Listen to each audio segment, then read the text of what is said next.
Hello, मैं doctor के मिश्रा आप सभी व्यूवर्स का हमारे यूट्यूब चैनल आर क्लासेस पर स्वागत करता हूं। जैसा कि विदित है पिछले वीडियो ट्यूटोरियल से, यह पर्टिकुलर सीरीज हमने हिंदी लैंग्वेज पर डेडिकेट किया हुआ है एंड जो कुछ भी इसमें है डिफरेंट एग्जामिनेशंस के व्यू पॉइंट से डाला गया है। हमें यकीन है कि आपको ये ज़रूर समझ में आएगा, अच्छा लगेगा, और यदि अच्छा लगता है तो आप हमारे यूट्यूब चैनल आर क्लासेस को सब्सक्राइब करना ना भूलें। इस पर्टिकुलर वीडियो ट्यूटोरियल में आज हम पद परिचय की बात करेंगे और इस पर आधारित बातों को समझने की कोशिश करेंगे। पद परिचय को समझने से पहले शब्द और पद का भेद समझना आवश्यक है। मतलब शब्द हम किसे कहेंगे या किसे कहते हैं और पद क्या होता है। वर्णों के सार्थक मेल को शब्द कहते हैं। हालांकि अदर लैंग्वेजेस इंग्लिश और सो हो सकता है आपने पहले पढ़ा हो, जाना हो, तो उसी के अनुरूप हिंदी व्याकरण भी है। वैसे कुछ बोर्ड्स में तो हिंदी व्याकरण ही पहले पढ़ाया जाता है। तो यहाँ पर शब्द वर्ण, वर्ण का मतलब जो स्वर या व्यंजन हैं उनके शब्दों के, उन वर्णों के सार्थक मेल। अब यहाँ पर ये बात लिखी हुई है, निरर्थक नहीं, सार्थक मेल को शब्द कहते हैं। शब्द भाषा की स्वतंत्र इकाई होते हैं जिनका कोई न कोई अर्थ होता है। निरर्थक वर्णों के या ऐसे वर्णों के मेल जो निरर्थक हों, जिनसे कि कोई अर्थ ना निकलता हो, उनको हम शब्द इसका मतलब नहीं कहेंगे। पद, जब कोई शब्द व्याकरण के नियमों के अनुसार प्रयुक्त हो जाता है तब उसे पद कहते हैं। जैसे राम, पत्र, पढ़ना, ये शब्द हो गए।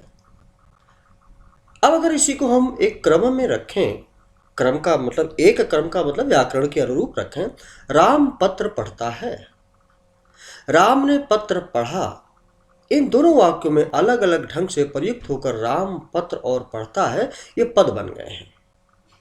अब हम बात करेंगे पद परिचय। वाक्य में प्रयुक्त पदों का विस्तृत व्याकरणिक परिचय देना ही पद परिचय कहलाता है।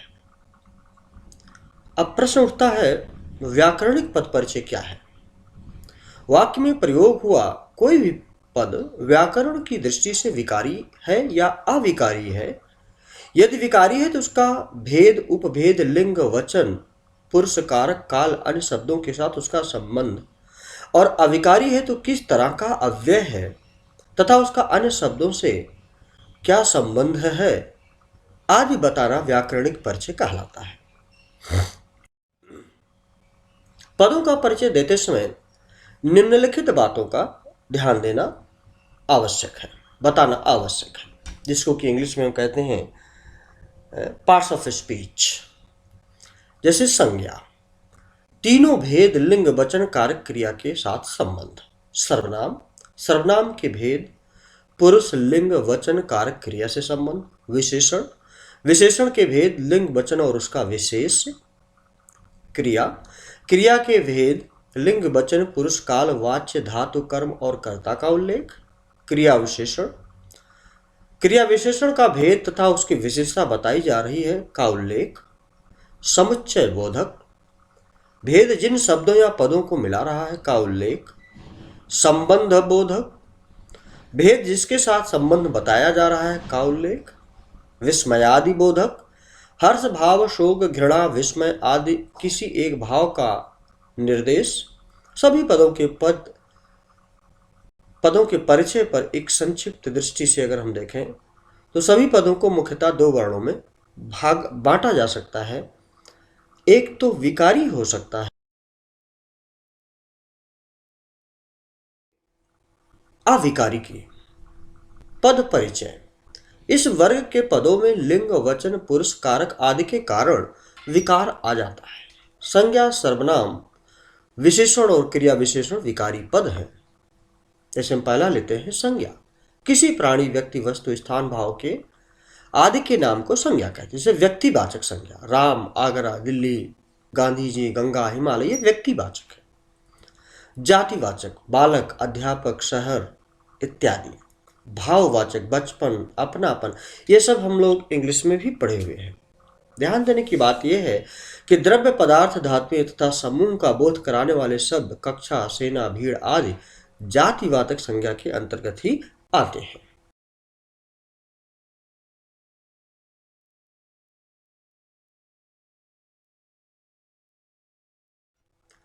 लिंग संज्ञा के जिस रूप से उसके स्त्री या पुरुष जाति का होने का पता चले उसे लिंग कहते हैं। जैसे बालक, बालिका। अब भेद पुल्लिंग, स्त्रीलिंग, पुल्लिंग, अध्यापक, सेवक, महाराज, कवि, विद्वान, ये पुल्लिंग है। स्त्रीलिंग। अध्यापिका, सेविका, महारानी, कवयित्री, विदुषी, साम्राज्ञी, गायिका इत्यादि ये स्त्रीलिंग है। यहां ध्यान देने योग्य बात है, जैसे राष्ट्रपति, प्रधानमंत्री, इंजीनियर, मैनेजर, सचिव, क्लर्क आदि का प्रयोग दोनों लिंगों के साथ किया जाता है। संज्ञा के जिस रूप से उसके एक या अनेक होने का पता चले उसे वचन कहते हैं। इसे पुस्तक, पुस्तकें। अब वचन यहां पर एक वचन, बहुवचन। अब इसे एक वचन कलम, दवात, कुर्सी इत्यादि एक वचन हुआ। बहुवचन कलमें, दवातें, जहां पर कई हों। भीड़, जनता, सेना, कक्षा इत्यादि एक वचन में ही, और आंसू, बाल, दर्शन, हस्ताक्षर आदि बहुवचन में प्रयुक्त होते हैं। ये हमें ध्यान देने योग्य बातें हैं, यहाँ पर जानने की जरूरत है। अब हम बात करेंगे कारक। वाक्य में संज्ञा आदि शब्दों का क्रिया से संबंध बताने वाला व्याकरणिक कोटि कारक कहलाता है। जैसे कर्ता कारक। अब कर्ता कारक में इनफैक्ट ये पहले रटाया जाता था का, की, के, नानी, ने, रा, रे, अरे, हो रे, इस टाइप से। तो कर्ता कारक ने अथवा कुछ नहीं। जैसे राम, उदाहरण के राम फल खाता है, सुमन ने पत्र लिखा। अब एक में ने है और एक में डायरेक्ट लिखा हुआ है। कर्म कारक को अथवा कुछ नहीं। जैसे वह फल खाती हो, उसने बच्चे को मारा। कर्ण कारक से, के द्वारा उसने चाकू से फल काटा। यह सवाल राम के द्वारा हल किया गया। संप्रदान कारक को, के लिए किसान गाय के लिए चारा लाया, उसने भिखारी को दान दिया। अपादान से, अलगाव के रूप में भी, में पर, गंगा हिमालय से निकलती हैं, तालाब में कमल खिले हैं, पेड़ पर पक्षी बैठे हैं। संबंध कारक का, की, के, रा, री, रे, ये राम की पुस्तकें हैं। साथियों मेरी बात ध्यान से सुनो। अरे सूरज निकल आया, ये संबोधन कारक है। तो इस प्रकार से हम इसको थोड़ा बहुत ध्यान दे के समझ सकते हैं, क्योंकि आदत में जब पड़ जाएगा तो इसको याद करने की ज़्यादा जरूरत नहीं पड़ेगी हमें, अगर शब्दों का सही उपयोग समझ में आ जाए तो। अब हम बात करेंगे सर्वनाम की। संज्ञा के स्थान पर जो शब्द प्रयुक्त होते हैं उनको हम सर्वनाम कहते हैं। जैसे पुरुषवाचक, मैं, मेरा, हम, तुम इत्यादि। अब पुरुषवाचक में उत्तम, मध्यम, अन्य। उत्तम पुरुष मैं या हम, मध्यम पुरुष तुम या आप, अन्य पुरुष वह, वे, यानी कि जिसके विषय में बात की जाए।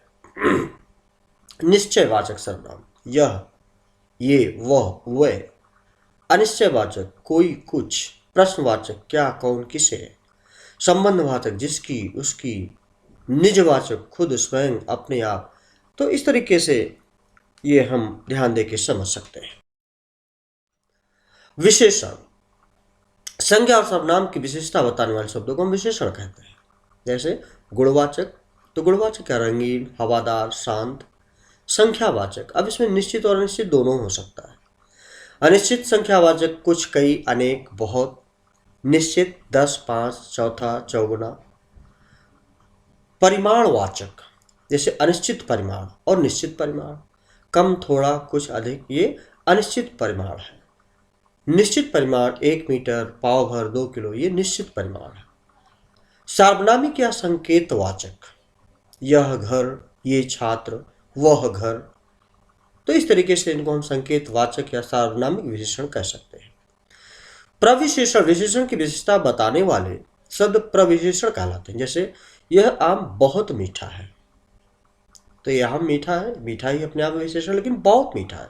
उड़ीसा में आया तूफान अत्यधिक भयावह, तो यहाँ बहुत, अत्यधिक, बिल्कुल, इसको हम प्रविशेषण कहते हैं। क्रिया, जिस शब्द से क्रिया किसी कार्य के करने या होने का पता चले उसे क्रिया कहेंगे। लिखना, पढ़ना, बोलना। धातु, क्रिया का मूल रूप धातु कहलाता है। इसमें ना लगाने पर क्रिया का सामान्य रूप बदल जाता है। जैसे धातु प्लस ना सामान्य रूप, पढ़ प्लस ना पढ़ना सामान्य रूप। अब से कर्म के आधार पर क्रिया का भेद, जैसे एक दो क्रियाएं हो सकती हैं, अकर्मक क्रिया, सकर्मक क्रिया। हंसाना, रोना, भागना, दौड़ना अकर्मक। सकर्मक पढ़ना, लिखना, खाना, पीना, बनाना, जहाँ पर कुछ काम होते हुए हो उसको हम सकर्मक क्रिया कहेंगे। बनावट के आधार पर भी क्रिया का भेद होता है। इससे मुख्य क्रिया, टूट गया, रोता रहा, चल दिया। संयुक्त क्रिया, कर लिया, सो गया। प्रेरणार्थक क्रिया, लिखवाना, कटवाना, बनवाना। नाम धातु, फिल्माना, शर्माना, लजाना। पूर्वकालिक, पढ़कर, खाकर, नहाकर। काल, क्रिया होने के समय को हम काल कहते हैं, जैसे वर्तमान काल, भूतकाल, भविष्य काल। पढ़ता है, वर्तमान काल। पढ़ती थी, भूतकाल। पढ़ेगा, भविष्य काल।